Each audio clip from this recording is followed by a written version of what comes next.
26 तारखेला रात्री आम्ही आंग्रे पोर्टवरून रत्नागिरीकडे गस्तीसाठी निघालो आणि सी रफ होती.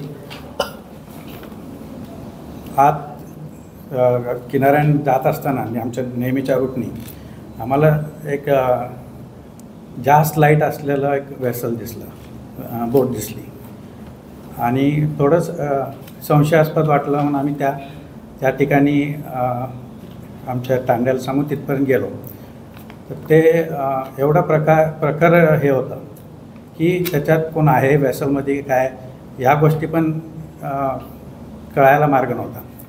आणि सी एवढं रफ असल्यामुळं बोट त्याच्याजवळ जाऊ शकत नव्हती. तो एक चॅलेंज होता.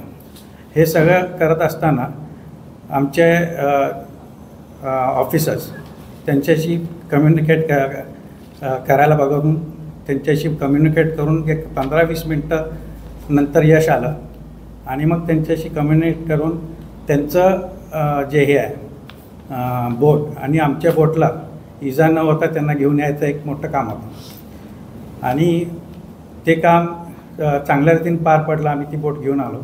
त्या बोटीवर LED लॅम्प्स मोठे अराऊंड 40च्या आसपास असतील ते आणि एक जनरेटर सेट पण मोठा जो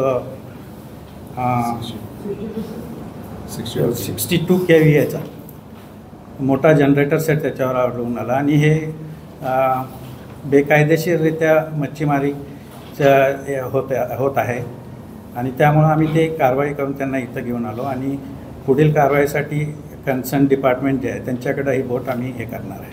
कुठली बोट आहे ही बोट बस अली नावाची बोट आहे आणि साखरी